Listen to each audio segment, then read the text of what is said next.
Bonjour, j'espère que tu vas bien. Alors ce matin, j'ai juste un petit message rapidement à partager avec toi ce matin, c'est sur l'histoire de Judas. Judas, il a vendu Jésus, on lui a donné l'argent. Et puis après, je me disais que voilà, Judas maintenant, il sera très heureux, il sera maintenant riche. Mais après, la Bible me dit que Judas cependant, qu'est-ce que j'ai compris par là? La Bible voulait aussi nous faire comprendre que tu ne gagnes rien du tout en faisant du mal à ton frère. Cette feuille que vous voyez, ça ressemble à un cœur. Si je prends cette feuille, je la froisse et j'essaie de le remettre comme avant, cette feuille ne sera plus comme avant. Pourquoi? Tu vas remarquer le signe. C'est la même chose quand tu blesses quelqu'un, tu blesses son cœur. Cette personne ne sera plus la même personne. Pourquoi? Il y aura de cicatrices qui vont rester dans son cœur. Celui qui blesse oublie, mais celui qu'on blesse n'oublie pas parce que le cicatrice reste. Ne jamais bâtir ton bonheur sur le malheur des autres. Tu n'as pas besoin de détruire ton frère pour être levé. Le fait de salir ton frère ne te fera pas aimer à sa place. Le mal que tu fais aux autres aujourd'hui, un jour ça va te rattraper. Même si ça ne te rattrape pas, mais ça va rattraper même tes enfants. C'est ce qu'on appelle le karma. Si vous ne pouvez pas porter la joie dans la vie d'une personne, ne soyez non plus la raison de ses larmes. J'aime cette phrase qui dit, même si vous êtes temporaire dans la vie d'une personne, laissez toujours de bons souvenirs. Avant de faire du mal à quelqu'un, mets-toi toujours à sa place. Pense à ses enfants, pense à sa famille. Si c'était toi, qu'est-ce que tu allais ressentir? Comment tu allais ressentir?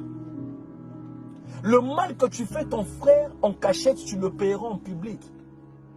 Tu ne gagnes rien du tout en faisant du mal à ton frère. Ne blesse jamais quelqu'un qui t'a aidé dans la vie. Quelqu'un qui était là pour toi quand personne d'autre était là. Sois toujours reconnaissant, peu importe. Personne n'est parfait. On a tous des défauts. Mais il faut toujours voir le bon côté des gens. Ne jamais se focaliser toujours dans le mauvais côté des gens, non.